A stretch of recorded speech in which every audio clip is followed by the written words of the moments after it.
सात संगत जी, प्यार से कहना जी, धन निरंकार जी।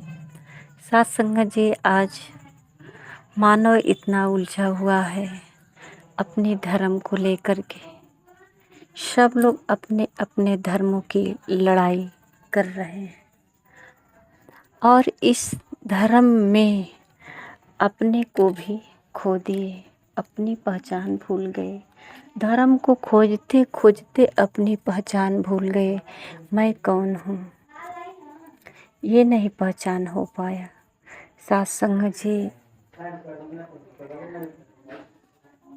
प्राकृतिक का नियम जो है सबके लिए एक समान है।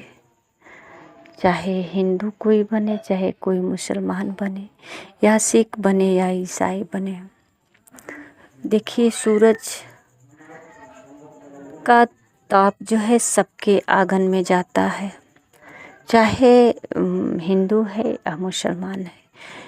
ऐसा नहीं होता कि हिंदू के लिए कोई अलग सूरज निकलता है और मुसलमान के लिए कोई अलग सूरज निकलता है, या सिख ईसाई के लिए अलग अलग। सबके लिए एक ही सूरज है।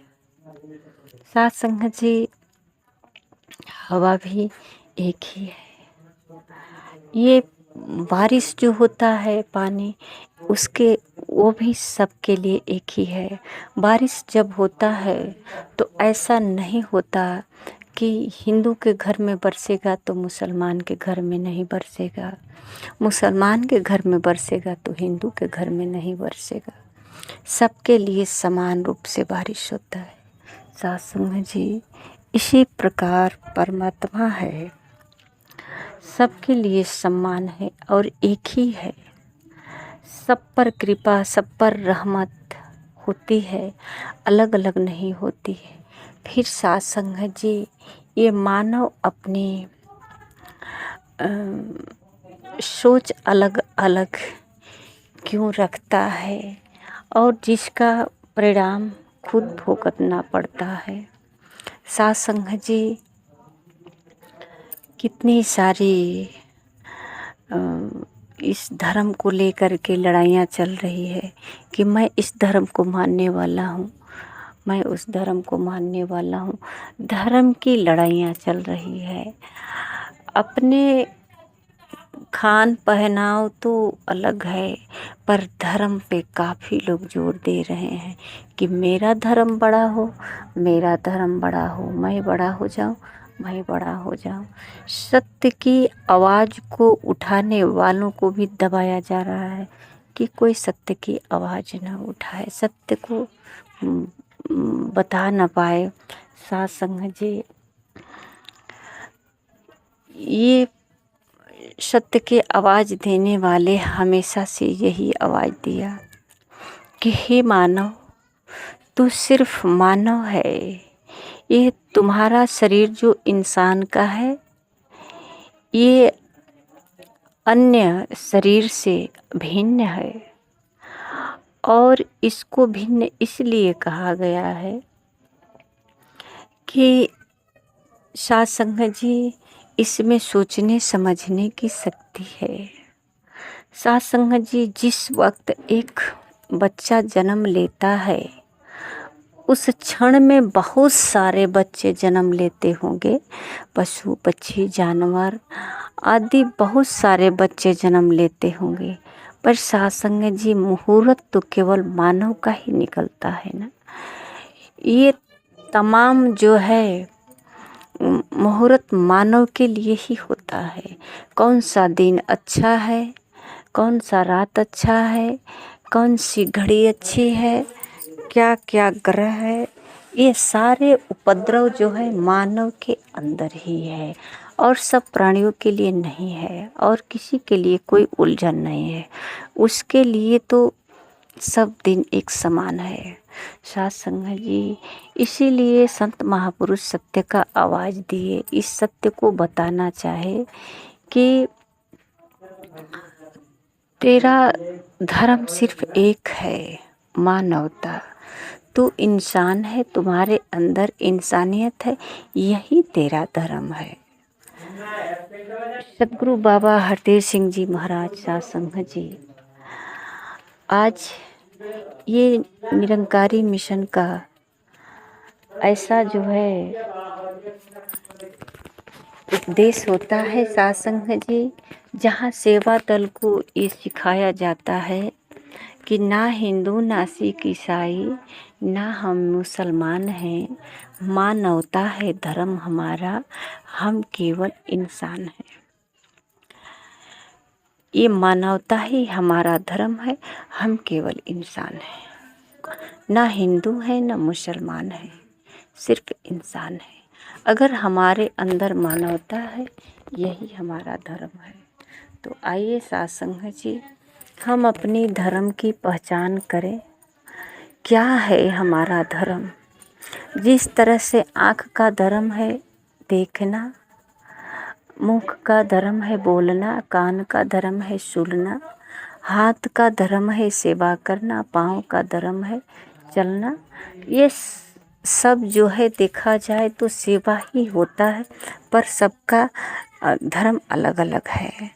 सत्संग जी, ये तो महापुरुषों को समझाने का अलग अलग तरीका है। समझाते हैं महापुरुष कि ये आँख का धर्म है देखना, कान का धर्म है सुनना, पर सत्संग जी इन सब से अलग जो हमारा धर्म एक, जिसके लिए बहुत सारे हम नुकसान कर जाते हैं।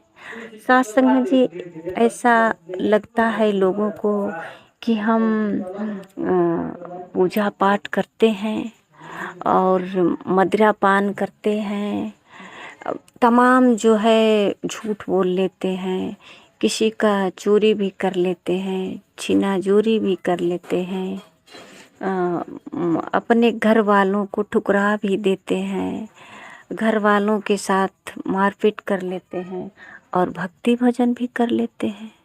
सत्संग जी, यही धर्म है। वो कहते हैं कि मैं धार्मिक हूँ क्योंकि मैं पूजा पाठ करता हूँ। सत्संग जी, पोथी पत्रा पढ़ लेना, टीका लगा लेना, मंदिर जाना, उपवास करना, प्रसाद चढ़ाना, यही लोग धार्मिक नहीं है। इस जग में ऐसे ऐसे धार्मिक हैं जो कुछ भी नहीं करते, फिर भी सत्संग जी उनके अंदर मानवता है और इस मानवता के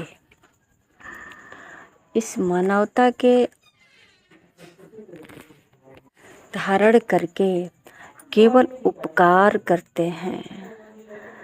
ये किसको दान दक्षिणा देना है, इनको अच्छी तरह से पता है। गरीबों को आजकल तो पहचान ही नहीं आता कि गरीब कौन है, भिखमंगा कौन है, दिया किसको जाए, दान दक्षिणा किसको दिया जाए। तो सत्संग जी, ये धार्मिक जो लोग हैं ना, ये समझते हैं कि टीका लगाना ही धर्म नहीं है, पूजा पाठ करना ही धर्म नहीं है, बल्कि किसी के आँखों से अगर आंसू दर्द की आ रही है तो उसको जानना धर्म है कि आंसू क्यों आ रहा है। कोई परिस्थिति खराब है या कोई पीड़ा है जिसको हमारे अगर बस की बात है, यानी उसमें हम कुछ सहयोग दे सकते हैं, तो ऐसा प्रयास किया उन्होंने। किसी को मान लीजिए कि दवा कराने के लिए अगर उनके पास पैसा नहीं है और वो दम घुट रहे हैं, तो वहाँ जो है ये पहुँच करके आशीर्वाद दिया, कुछ अपना जो है ये माया दे करके और प्रयास किया कि ये स्वस्थ हो जाए। किसी गरीब की लड़की है, उसकी शादी विवाह में भी जा कर के यहाँ योगदान देते हैं अपना। किसी को वस्त्र दे कर के योगदान देते हैं। किसी के पास कुछ भी नहीं देने के लिए है, फिर भी सबको मुस्कान देने का योगदान देते हैं, सबको हंसाते रहते हैं। किसी को प्यार से बातें करके, कुछ समझा करके, सही राह दिखा करके दान देते हैं। तो सत्संग जी, ये परोपकार के लिए निकल जाते हैं।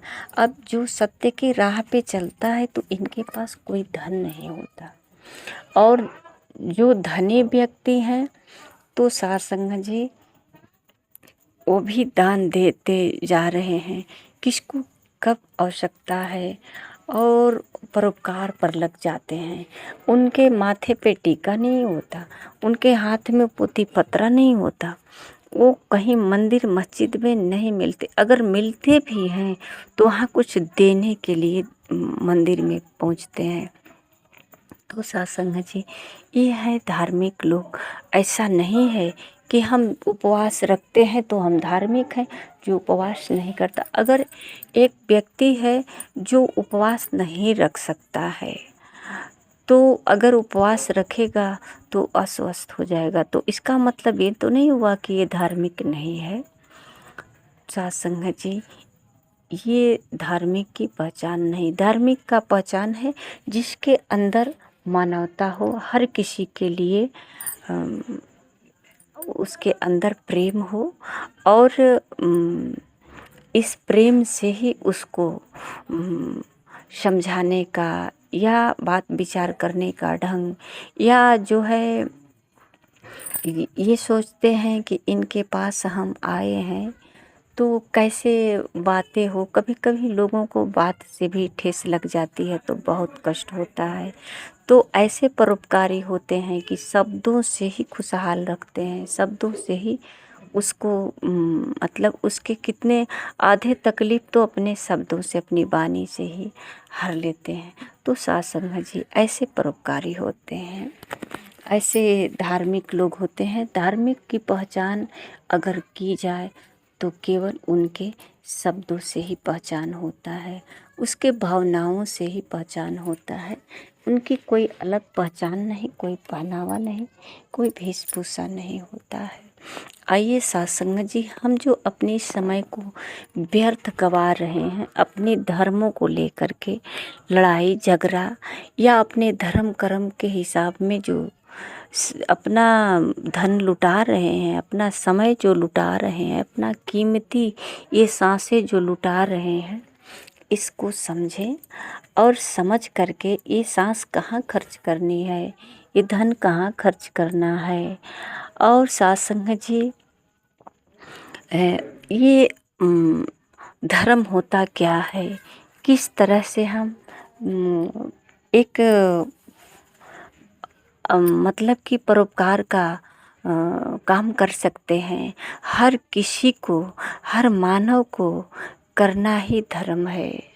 ऐसा नहीं है कि एक बहुत अमीर व्यक्ति है तो परोपकार वही कर सकता है। एक से एक अमीर है और एक से गरीब भी हैं, सबके पास सब आ सकते हैं। ऐसा समय आता है तो किसी के पास मुट्ठी भर दान देने को होता है, किसी को मुट्ठी भर हीरा दान दे देता है, कोई मुट्ठी भर चना दान देता है, कोई मुट्ठी भर चावल दान देता है। सत्संग जी, होता सबके पास है और गरीब भी सब होते हैं। तो आइए सत्संग जी, ज़्यादा जानकारी रख लेना ही धर्म की बात नहीं होती है। बस इतना हमको जानकारी ज़रूर होना चाहिए कि हम अच्छे से खुशहाल से हैं, शांत हैं।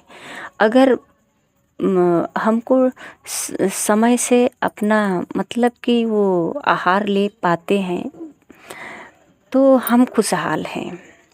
अगर वस्त्र हमको है, अपना शरीर पर हम ढक ले रहे हैं, या हमारे घर में घर छत है, तो सत्संग जी, अभी ऐसे व्यक्ति हैं जिसका छत भी नहीं है, जिसके लिए वस्त्र नहीं है, जिसके लिए समय से भोजन नहीं मिलता है। तो इस तरह से देख करके जिसको जीतना होता है सत्संग जी, इसके लिए लड़ाई झगड़ा करना उचित नहीं है। हम समझ सकते हैं कि लोग समझाते हैं कि समय से पहले और भाग्य से बढ़कर नहीं मिलता है। तो साध संगत जी इस तरह से कितना दिन तक समझाते रहेंगे, बल्कि जो मिलता है उसको हम खुशहाली से उसका स्वाद लेते रहें, उसको खाते रहें, उसको पहनते रहें, और प्रयास यही रहे कि हम जो हमारी जो सांसें हैं, हमारा जो जीवन है, उसमें हम खुशहाल कैसे रहेंगे, और खुशहाल न रहने का और रहने का कारण क्या है, उस कारण को हम पकड़ें। हर लोग खुश रह सकते हैं। बहुत गरीब से गरीब लोग खुश हैं, बहुत अमीर से अमीर लोग दुखी हैं। साथ संगत जी प्यार से कहना जी, धन्य निरंकार जी।